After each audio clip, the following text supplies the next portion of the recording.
And welcome to an episode of Tongue Waggers, our first video episode. And in this one, we're going to be talking about intonation and tone. Of course, it's me, George Alvarado, and then you have your other host, Mike Miller, the linguapologist. Mike, how you doing? Doing pretty good.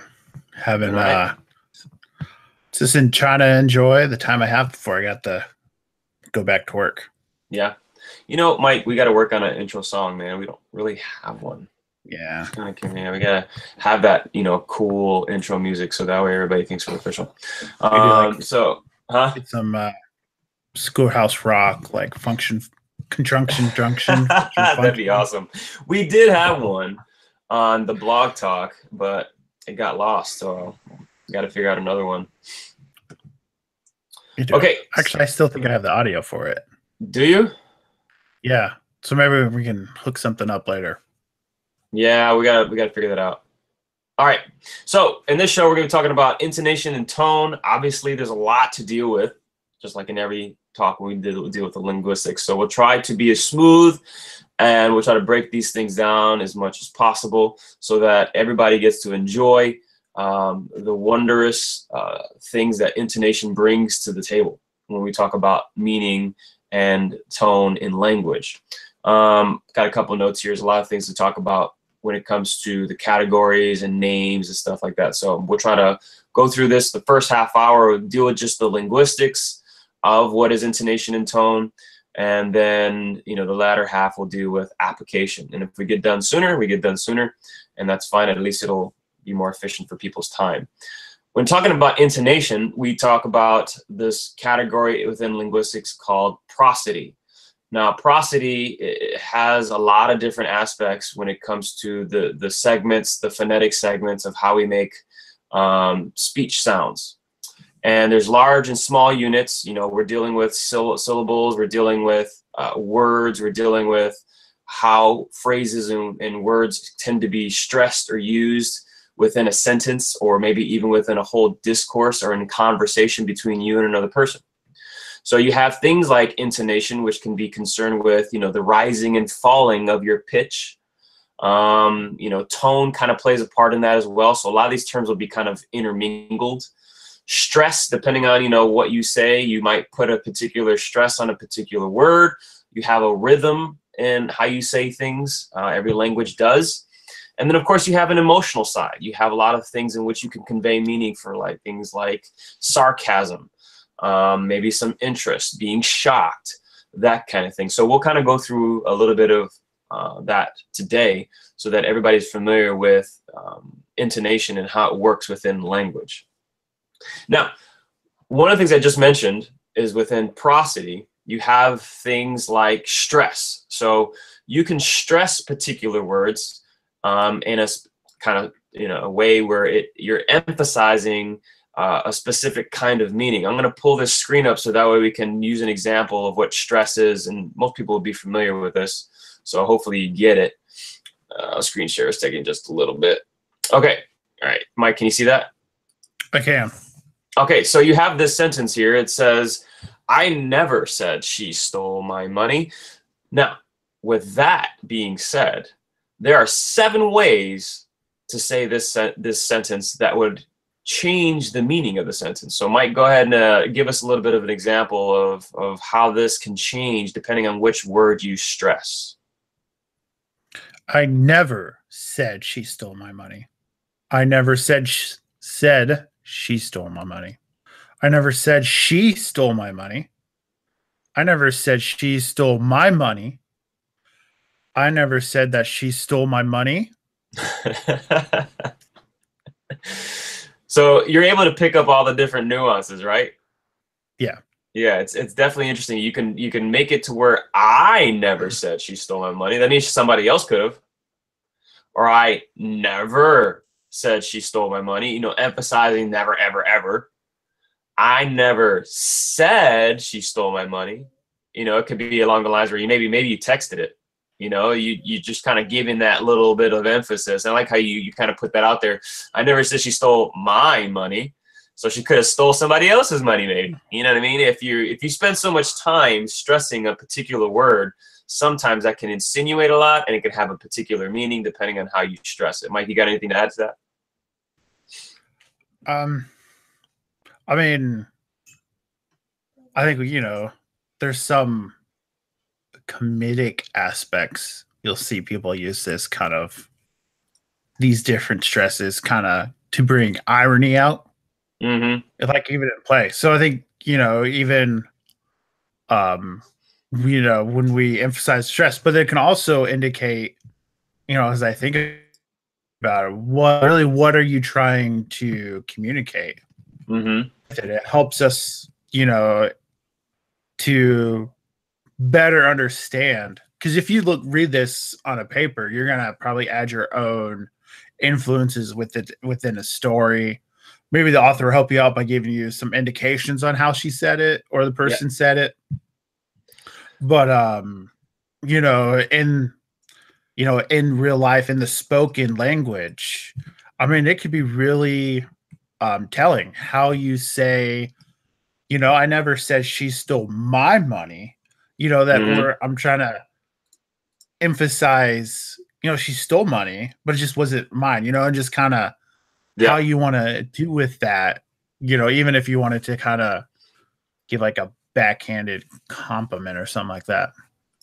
And it's funny, you have text too that tries to convey what we try to do in meaning. You have text that, especially in different languages, and even in the Greek, when you read the Bible, where you have the words like Lord or little children or beloved, sometimes when it's written, and all of a sudden there's that interruption. Those are called vocatives in the Greek, and they tend to be very interruptive, but they have a lot of emotion to them. So if you look at this sentence, can you see the exclamation point now? Yeah. So I never said she stole my money. It's more of an emphasis. Now you're getting excited, or you're trying to make a particular point. Now you have something in punctuation that's trying to convey, whether it's an exclamation of emotion or you're just trying to make an emphasis on the whole sentence.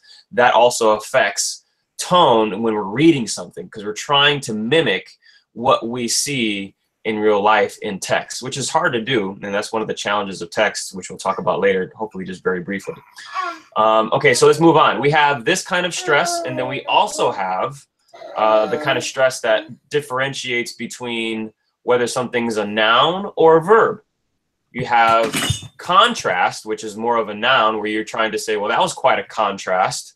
Trying to say that noun as if one color was a contrast versus the other. And then you have contrast, which is more of a verbal sound, where to contrast, or you want to contrast that with X versus Y. You know what I mean? So then you also have object, which is a noun, and you have object, where you object to something or you disagree. And then you have present, where something is a present, or maybe even a different meaning once again, where you're talking about just present time.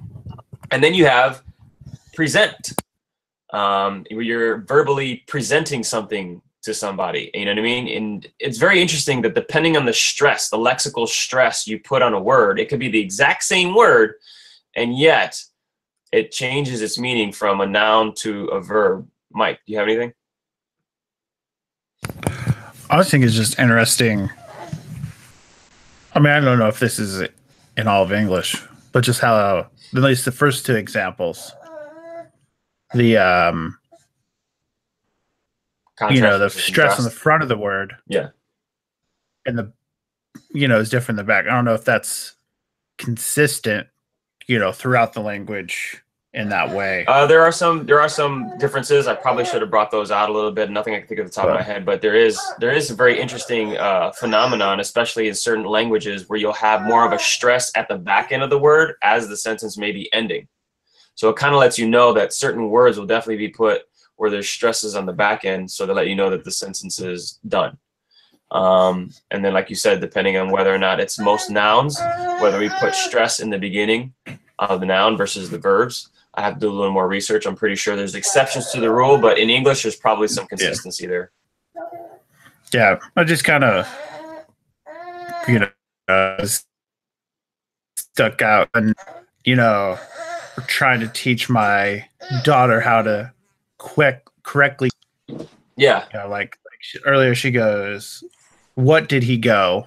Talking about the baby you can hear in the background, and instead of, Yeah. where did he go, and try to Yeah. get those type of things. So it has been interesting, just thinking, how can I apply this now to my 2.5-year-old daughter who is trying to communicate, and we don't Yeah. always understand everything she says, and sometimes, just, mispronouncing different words. Although she can say apple juice pretty well. Well, they can say what they want when they're hungry, especially if you've taught them that. So they're Yeah. thirsty as well. But one of the things that we could probably do in the future is talk about child language development and that kind of thing. Because there's some mistakes I think adults make when trying to teach children language, thinking that they're saying things wrong and they're doing it on purpose, but they're really not. They're really trying to figure things out. Just like your young boy back there in the background, he's finding his voice, and that's a good thing. You want children to do that. You want them to be able to babble. You want them to be able to express different pitches and noises, because that's how they're exploring how to speak. So most of the time, sometimes it's just because of the signal that they're tired or they need food, but for the most part, they're exploring. All right, so that's just an example, right? You have lexical stress, and you have the different words in which you can emphasize within a sentence to try to convey meaning, right? But then you have also different things which we haven't gone over yet, which we'll go over later on, and it's talking about the emotional aspects, how you convey urgency, irony, sarcasm, those kinds of things. But before we start going into some of those, let's talk about pitch a little bit in intonation. So when we talk about pitch, when it comes to asking questions, do you ask a question with a falling or a rising tone? It depends. Go ahead. So if a question in general, when you're doing it, if you just want a yes and no answer, we tend to add a rising pitch to the end. So if I'm asking my daughter, it's like, would you like some apple juice? And you can kind of hear it go up. Now, if it's a more complex question, like I want to know what is the dynamics between the Trinity and an intra-Trinity relationship, the question goes down for the fact that, it's going to be a little bit more complex to talk about. It's interesting. And it's funny that most people don't even realize it. And for the most part, we tend to ask questions with a rising tone. It'll go from, down to up, and we'll hear that, like you said, there's a rising tone. However, depending on the question, it will, have a little bit more of a falling or rising tone, depending on what we think the kind of question we're asking, how complex it is, or whether or not it's a yes or no answer. So that's really good. A lot of people don't really realize that. But another thing is that when we're making statements, when we're just saying things, when it comes to our sentences, whenever it's just a regular statement, or we're just putting a period at the end of it, a verbal period, we tend to have a falling tone, and it remains falling. So whenever I say a statement, I don't just go rise up at the end of the statement. In English, right? Very, very important that we distinguish this, because in English, this is how we kind of make the difference between a question and a non-question. So we tend to finish our statements with a falling tone, as you heard, rather than a rising tone. But there is something called uptalk, which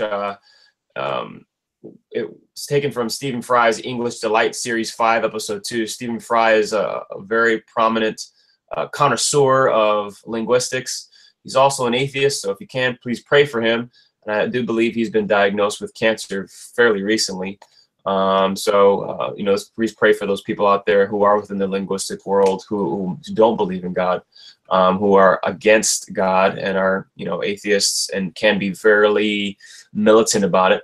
But he has some disagreements with something called uptalk, in which upward pitch can be used when it has nothing to do with the question. And this is a linguistic phenomenon that's happening within language. If you look it up online, you can look up uptalk.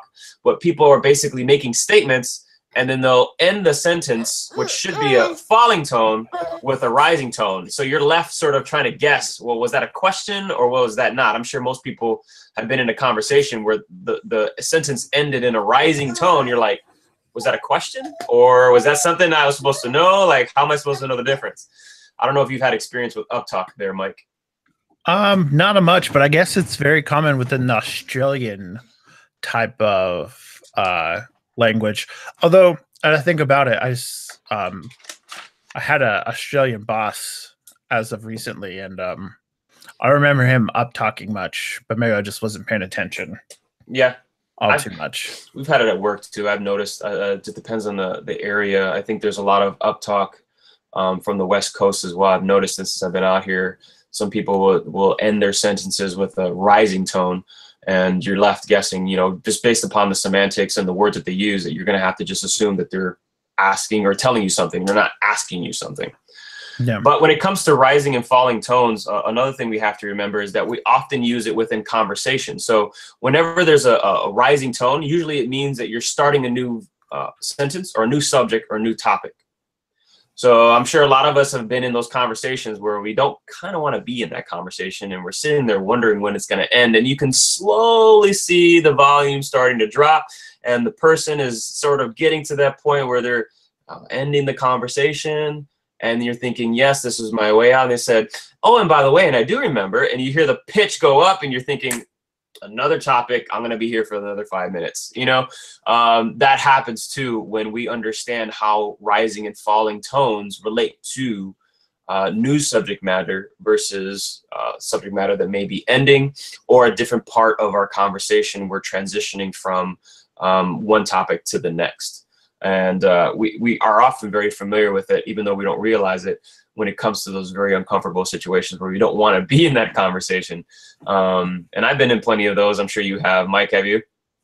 Yeah, especially one where, you know, the pastor just won't land the airplane. You know, just kind of gets to the end of the sermon, and it just keeps, he's like, you feel like, you know, he's like, about, my pastor doesn't do this, by the way. He's very good at ending sermons. Way to caveat that, man. That's awesome.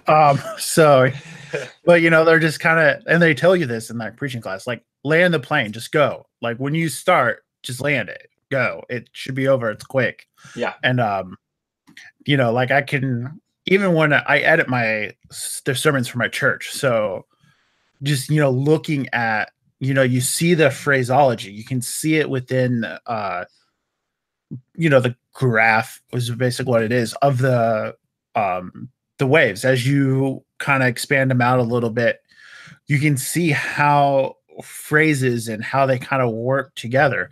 And the same thing, I mean, you see it in music. When you're playing those kind of the old, they have moves, and even in hymns or songs, as you move from one verse to the next, there's the rise and the fall of the segment of music. So this isn't anything, you know, it's probably around us. We may have never even, you know, see it, but there is that, you know, in that way that we kind of have this natural progression of how things to move and to give us these cues. It just kind of, that's the problem with like run-on sentences. They just don't seem to end with it.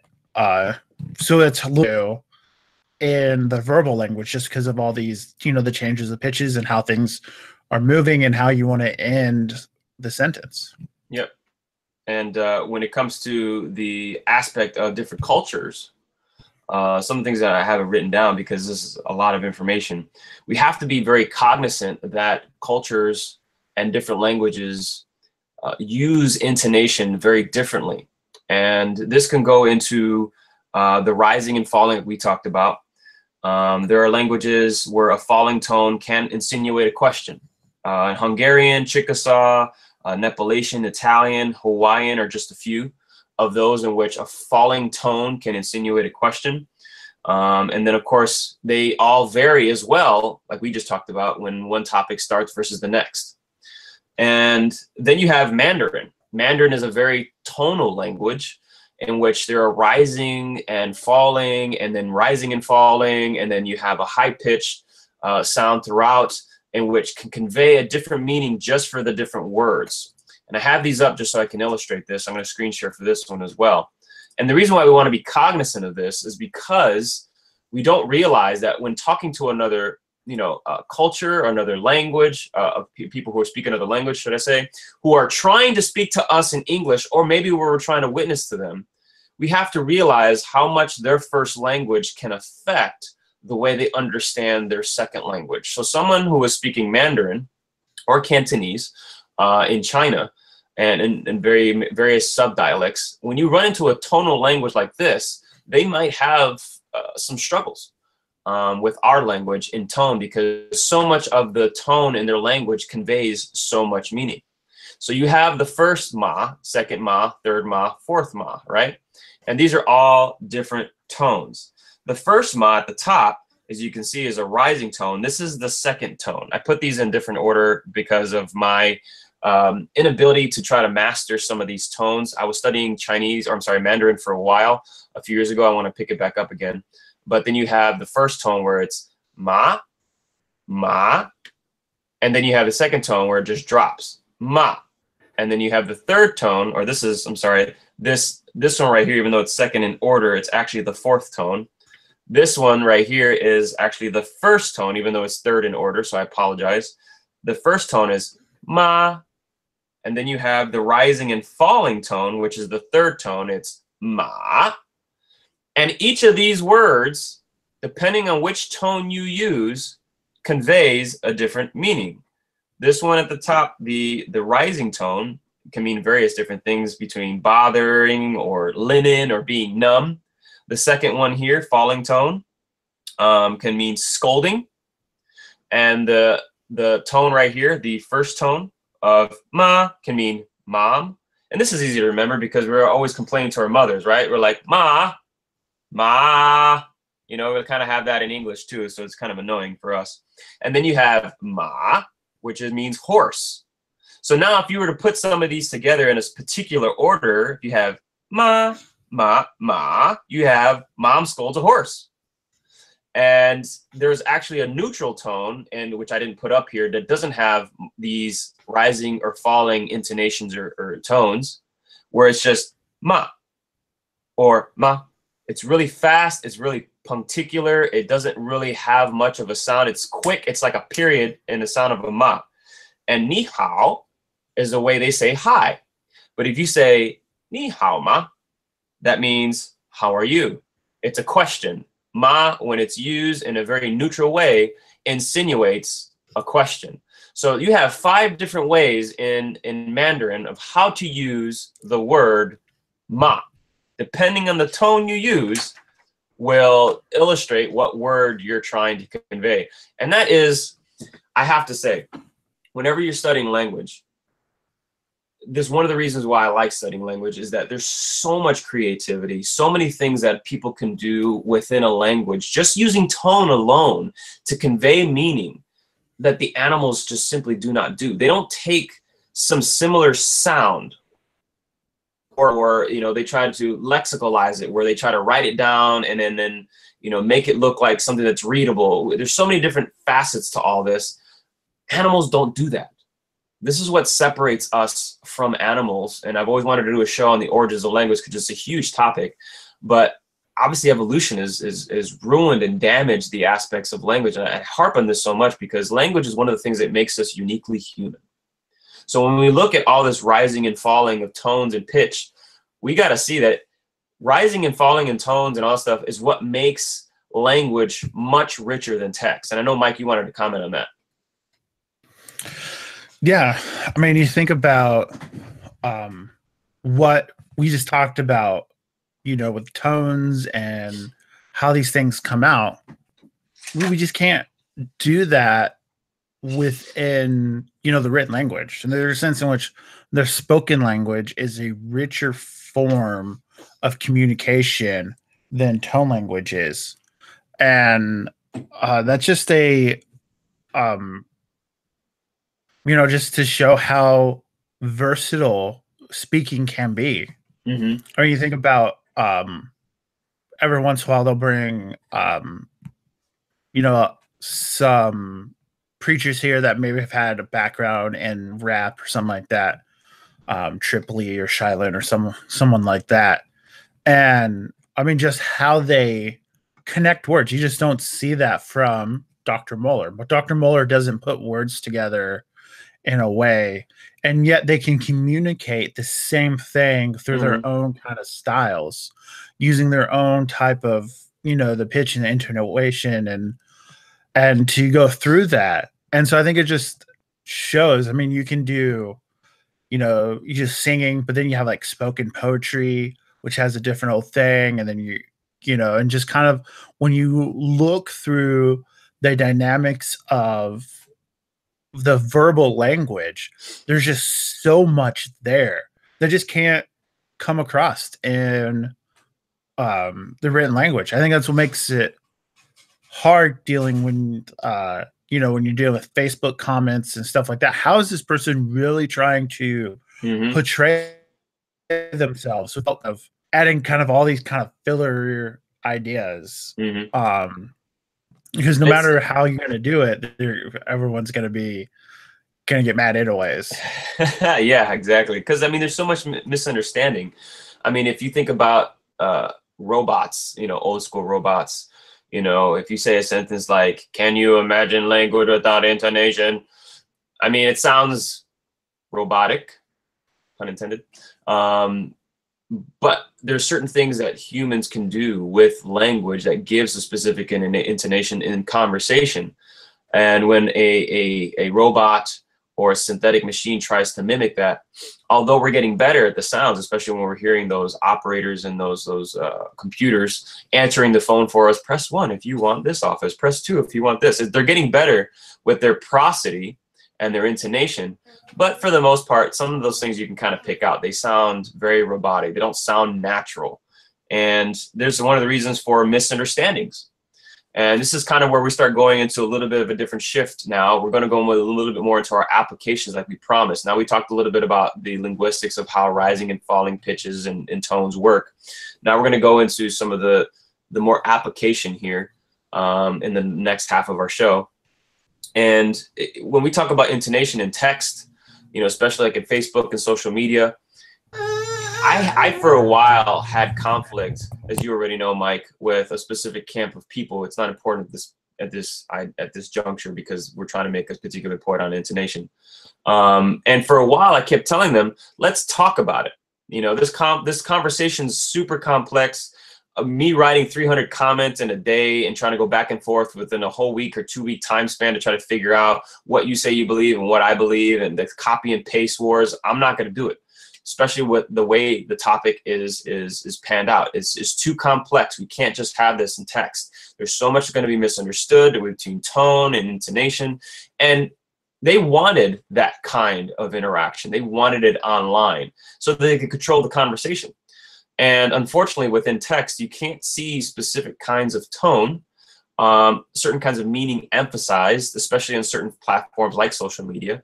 And it's very, very difficult. And that's the reason why when you have conversations with people or you have a face-to-face interaction, the type of conversation you're engaging in tends to change a bit, if not a lot, when you're able to see each other or hear each other over the phone than when you're just texting it to each other, because misunderstandings just give away all the time.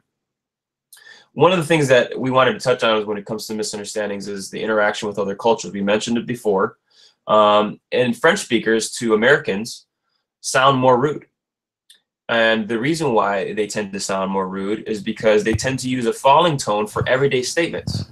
So listen to the difference in this tone. Please take a seat. Or please take a seat. Now in English, the higher pitch, the higher tone sounds more polite. And it's just a phenomenon in our language that when you use that higher pitch or that higher tone, it tends to sound a little bit more friendly, more welcoming, more polite. Here's another example.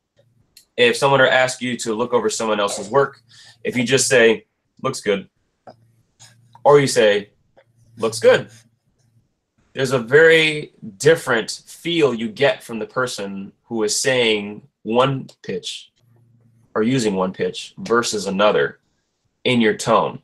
And I don't know if you've ever really noticed that, Mike, but often at work, we kind of look for that. We look for that from our bosses. We look for that from our coworkers. We kind of want to get a little bit of honest feedback. And unfortunately, we don't realize it how much of our tone, whenever we're giving the feedback or whenever we're the bosses and we're talking to other people, how much of our tone, even though we didn't intend it to be, can give people the wrong perception. So what are your thoughts on that? Yeah, I think you just use your example. You know, if someone looks at me and you say, yeah, oh yeah, that's good. You know, they always are like, are you just saying that? Is there something really wrong? Is that what you really think? You're just kind of passing it off. You know, and so you can use just how it is. The same episode you mentioned with Stephen Fry, he's talking about how just even between Asian cultures and the Western cultures, how the tempo and how we speak are completely opposite. And I don't remember which one, so I'm just not gonna go there. But that when you know when we get really excited, we start talking really fast. Well, in the Asian culture, that's not being excited. That's being mad and angry. And you know, when we will try to make a point, we slow down. They don't. They speed up when they try to make the points. And I think there's a you know, so you always have to be culturally aware who you're talking about and to. And you know, you might not always know, and that you know how to do it and to speak to the people. But just even just if you're aware that you can say something that's wrong, can really change you know how the conversation goes, especially if you're witnessing to someone like on a college campus that may be from China and you know they don't understand these differences. Now if you can you know understand how these differences work out, you can be better at going through and getting the message through them. Because you know, if they're not understanding us or they're interpreting us wrong, you know, there's a stumbling rock there for the gospel. Now, you know, believe in God's sovereignty and God can go through that. But it's also our task to make sure that we're not offending them unnecessarily, and whether it's intentional or not. And so just you know, just knowing these things, especially if you really want to start reaching these people, it might be good to study some of this and how they do, because then you can be better equipped to talk in the ways that's going to be most effective to get the message across. And that's what you know what we're really looking for. Absolutely. Yeah, that's our responsibility. You know, we want to be able to convey the gospel in a way that is going to be clear and understandable to the hearer. And we want to set aside maybe any kind of linguistic stumbling blocks we may have that we're not aware of. You know, one of the things that when it comes to politeness, you know, there's an aspect in linguistics mentioned in past shows, politeness theory. There's various different things that go into politeness theory, such as words that you don't use when you're talking to somebody who is quote unquote superior to you or subordinate to you. Somebody who's in a particular position, you don't just say certain things. You don't use certain forms, whether it's mostly for females versus males, depending on your society. But intonation also plays a huge part in politeness. And going into the aspect you're talking about witnessing, you know, one of the things we get all the time, and especially if we're out in the streets and we're preaching, open air preaching, or we're witnessing, is that people will interpret us as being unloving. And even online, you know, people will think you're not being gracious. And some of these words like unloving and gracious, they're very hard to quantify, because what might sound gracious to me or unloving to me may not be for you. Or you might not care. You know, you might have very little care concerning whether or not somebody thinks of your tone as being unloving and gracious, and you are using your harsh tone as a strategy. And you can use harsh tone as a strategy to help gain their attention, or when it's necessary, like rebuking false teaching and that kind of thing. So harsh tone necessarily, it doesn't mean unloving, nor does it mean ungracious, nor does yelling mean, you know, raising your voice mean that you're angry or you're mad. But being aware of your tone, your intonation as you are speaking to somebody or preaching to somebody can be very, very helpful. And for the most part, when people are saying that you're being unloving or gracious in your tone, most of the time they're just meaning that you're being rude in their eyes. They think that you're not conveying an idea of a personality that they would find attractive for whatever reason. And the pitch and your tone can actually maybe change that. So if you're witnessing, you feel like the person thinks you're being unloving, or they're telling you you're being unloving, maybe part of yourself can say, okay, let me think about my adjustment here. Let's try a different approach. There's nothing wrong with that. But if the person is still continually accusing you of being unloving and being a jerk, then you're just going to have to accept the fact that it's just the content, it's the gospel that's being offensive, and you're just going to have to move forward with the conversation, not worried about, whether or not your tone, quote unquote, is being offensive to them. Because if you're trying and you're being aware, and yet the person is still trying to shut you down or trying to say to you that you're still being unloving and ungracious, then you can only do so much. You can only try so much before you realize that you maybe gone to the end of your ability to communicate what would be a loving tone.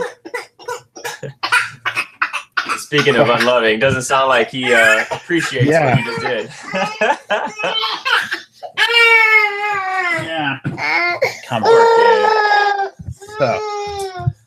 So now, in some of the areas that we're going into right now, when it comes to conveying tone and trying to talk to other people, we're going to an area of the metalinguistics. Now we're not really dealing with whether or not something is a noun versus a verb.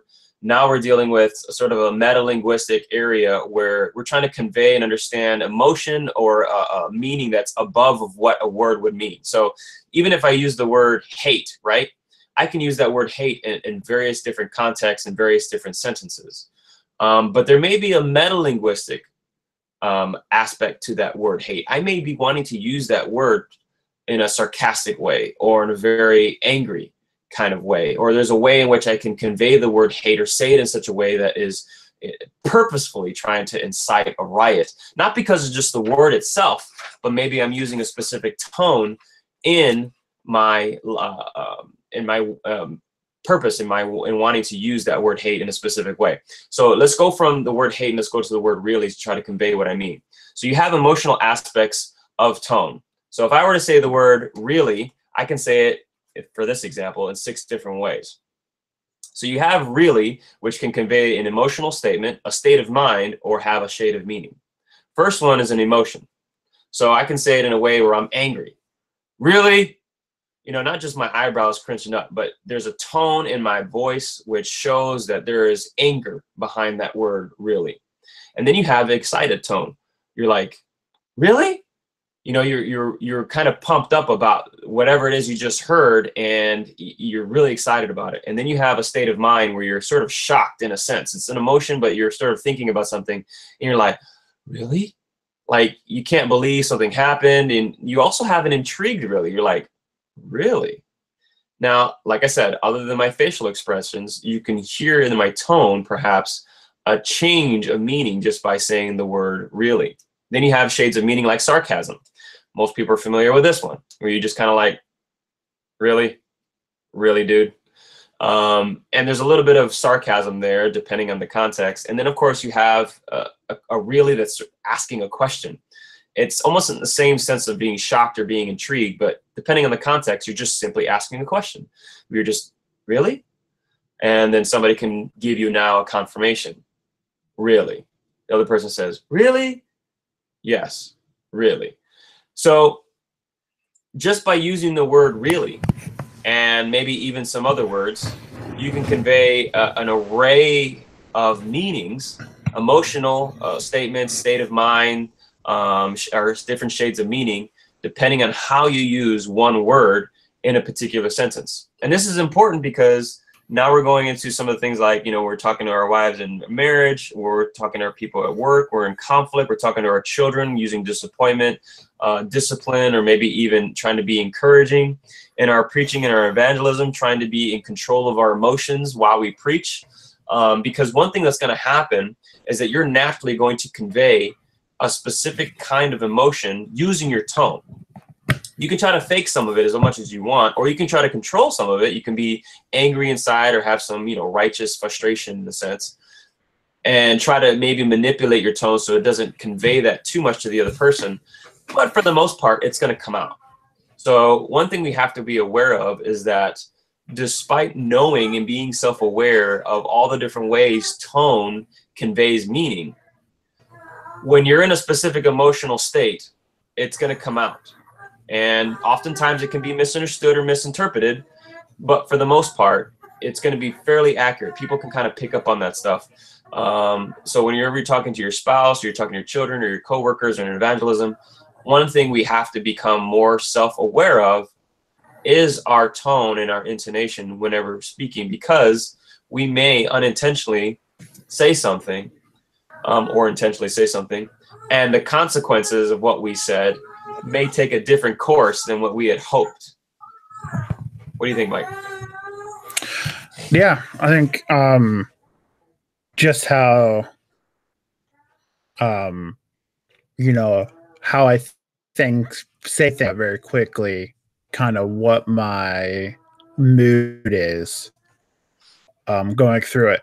And even if I'm not trying to, I'm maybe trying to disguise it, trying to, I don't know, fake, trying to be excited because she got a promotion, even though I feel, dog sick or something like that. She can always, tell. And I think this is important because, sometimes it's not what you say, it's how you say it, with it. And you may speak truthful things, but as Shakespeare said in The Tempest, you can speak the truth, but if you're, but you say it like you're pulling salt on a wound instead of trying to smooth it. Kind of a bad paraphrase of it, but just that, that idea that, you can speak the truth, but how we speak the truth matters. An angry speech preacher may at times speak true things, but no one's going to listen to him because he's angry and he sounds angry and he's really angry. And, as we talked about in the last G20 show, like that makes a difference. People are willing to say, you're different. You speak differently with it. And I think, that comes down to just having a love for your neighbor, that when, someone is grieving, that you have compassion, you feel their grief. You might not know what they're going through, but, you try to, in ways, sympathize with them and for it, and just, helping each other out in these ways, and, you've done street preaching. I've been there, streets of Cambridge, and people get mad at you, doing it. But I can say, there's times, you raise your voice because you're trying to get people to hear you, as you're being angry or judgmental for it, and just because someone raised their voice doesn't mean they're, having these they're angry or mad. But sometimes it's important just to get it out and to have sheer volume to do it. So we're talking about, misunderstanding. I think, and that's why street preaching probably gets the bad rap outside of the angry street preachers who do yell and are angry. That there is a sense in which we, go against us. Like, it's hard to have someone compassionately yelling at you. But, at the same time, if you see someone doing something wrong, isn't that not what, you're yelling at them? You're trying to get their attention. You're not angry with them. Yeah.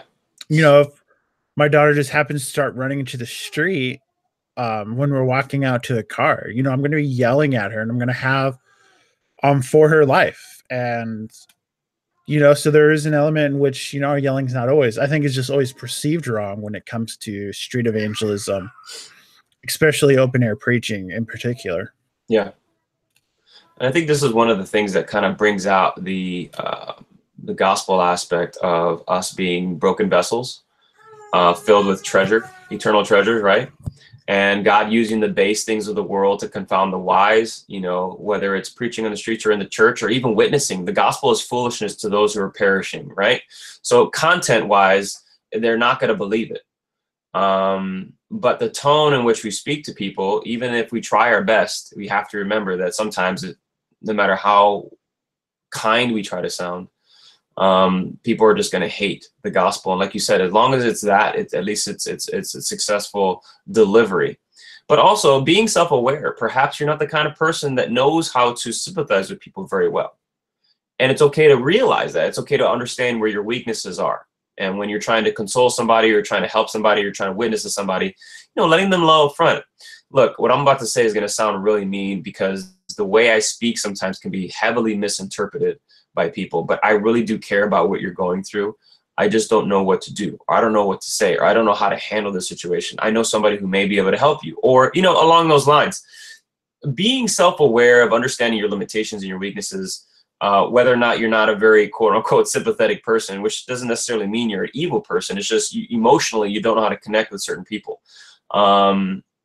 There's nothing wrong with understanding those weaknesses. There's nothing wrong with trying to develop, in a sense, a self-awareness that would help you in those conversations.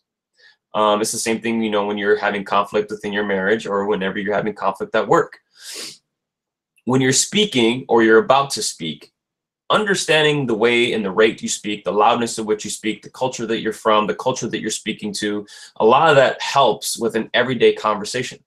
So that if there is an interruption or there is a misunderstanding, or maybe you can kind of predict that there might be a misunderstanding because of your self-awareness and maybe even socio-cultural awareness, you can bring that out up front. I do that a lot. As a matter of fact, people think I'm rude because sometimes I'd like to point out the obvious before I say something. I'll say something along the lines of, I think you're going to misunderstand me when I say this, and I hope you don't, but I'm going to try anyways because I really want you to understand what I'm trying to say. Most people aren't used to that upfrontness because people just expect you to grasp, I guess, some of the subtle things within language. And most of the time we do. Human beings are very linguistically intelligent in that sense. But there's sin in the world, and there's always going to be misunderstandings.